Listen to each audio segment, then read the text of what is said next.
എവിടെയാണോ ആ കാമം വരുന്നത് നോക്കിയാൽ കാണാം, ഓരോ കോപത്തിന് പിന്നിലും ഒരു കാമമുണ്ട്.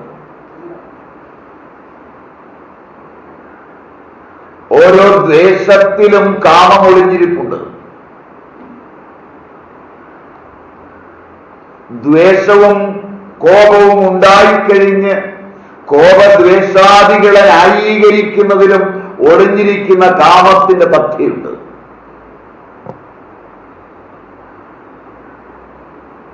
എപ്പോഴാണോ സത്യസന്ധമായി തന്റെ കോപ ദ്വേഷ രാഗാദികളുടെ എല്ലാം പിന്നിൽ തന്റെ ഒരു കാമമാണ് ഒളിഞ്ഞിരിക്കുന്നതെന്ന് തിരിച്ചറിയുന്നത്, അറിയുന്നതോടെ കാമം പോവുകയും പശ്ചാത്താപ വിവശനാവുകയും മനസ്സ് ശാന്തമാവുകയും ചെയ്യും. തുറന്നു വരുന്ന കാമത്തെക്കാൾ അപകടകാരിയാണ് എല്ലാ തഥ്യങ്ങളും അറിഞ്ഞുകൊണ്ട് ഒളിഞ്ഞിരിക്കുന്ന കാമം.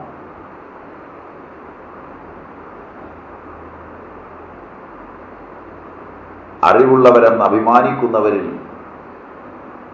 പലപ്പോഴും ഒളിഞ്ഞിരിക്കുന്ന കാമങ്ങൾ സാമൂഹ്യ തഥ്യകളിൽ അറിവില്ല എന്ന് വിചാരിക്കുന്ന വ്യക്തികളിൽ പുറപ്പെട്ടു വരുന്ന കാമത്തെക്കാൾ അപകടകാരിയും വിനാശകനുമായി തീരുന്നു.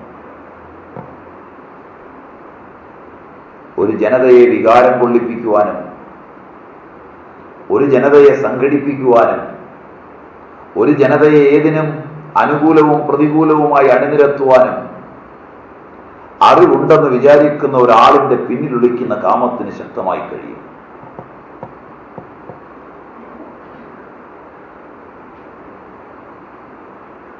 അവിടെയും കാമം തന്നെയാണ് കളി നടക്കുന്നത്. കാമമാണെന്ന് തിരിച്ചറിയിക്കാതെ കാമത്തിന്റെ മേൽ നടത്തുന്ന വർണ്ണങ്ങളും വരകളും സ്വനാശത്തിന്റെയും സാമൂഹിക നാശത്തിന്റെയും തഥ്യങ്ങൾക്ക് മാത്രമേ ഇടം നൽകൂ. താനിരിക്കുന്ന കൊമ്പുകളെപ്പോലും മുറിക്കാൻ ഈ കാമന ശക്തമാണ് കുടുംബങ്ങളിൽ.